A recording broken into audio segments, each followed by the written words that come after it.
একদিন এক ভদ্র মহিলা আমাকে ফোন দিয়ে বলতেছে, হুজুর, ফোন দিয়ে কাঁদতেছে। আমি বললাম, বোন কাঁদেন কেন?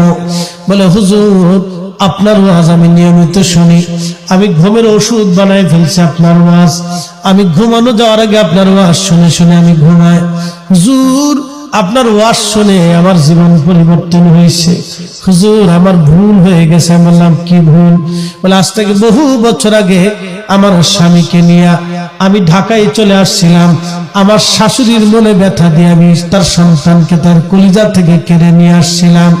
হুজুর, আজও পর্যন্ত কোনোদিন সংসারে শান্তি হয় নাই, সুখ আমার আসে নাই। আমি আপনার ওয়াজ শুনে ভুল বুঝতে পারছি। হুজুর, আমি কি করব? আমি বললাম, তাড়াতাড়ি আপনি চলে যান, আপনি তার কলিজার টুকরা সন্তানটাকে কেড়ে নিয়ে আসছেন। আপনি জানেন না কত বড় ভুল আপনার জীবনে আপনি করছেন।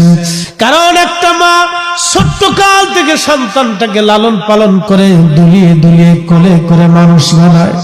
মার জীবনের বড় আশা, এই সন্তানটা বড় হলে খোকা আমার হাতের লাঠি হয়ে যাবে। আহা, এই মার জীবনের অনেক বড় আশা থেকে সন্তান আমার লাঠি হবে। এই সন্তানের ছেলে পোলা নিয়ে নাতি নাত করে আমি একই দস্তরখানায় খাবো। এই মা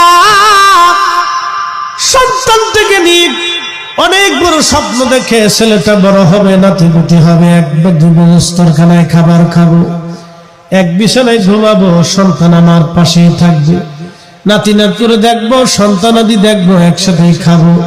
মার মনে অনেক বড় আশা, কিন্তু মার মনে ব্যথা দিয়া তোমরা যারা মাকে জুদা করিয়া আলাদা হয়ে যাও, শুনে না, জীবনে সুখ পাইবা না।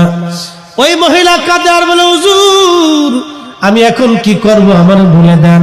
আমি বললাম, বোন, তাড়াতাড়ি শ্বশুরের বাড়ি চলে যান, আপনার শাশুড়ি মার মনে ব্যথা দিয়েছেন, মাফ চান, কষ্ট ক্ষমা চান, উনি একজন মা, আপনাকে মাফ করে দিবে। বলতেছে, হুজুর, আমার স্বামী যেতে চায় না, এখন আমি কি করব? আমি বললাম, স্বামী যাওয়া লাগবে না, স্বামী থাকুক, আপনি আপনার শাশুড়ির কাছে আগে চলে যান, তার কাছে মাফ চান। আপনি ক্ষমা না চাওয়া পর্যন্ত সুখ পাখি আপনার হাতে ধরা দেবে না। কোটি টাকার মালিক হবেন, সুখ হবে না। আমার দেশের ঢাকা শহরের বড় বড় গুলশান বানানি, কোটি কোটি টাকার মালিক অনেক আছে, সন্তান একদিকে, মা বাবা অন্যদিকে। এমনও আছে সন্তান বৃদ্ধাশ্রমে থাকে। আমি আমার বসুন্ধরা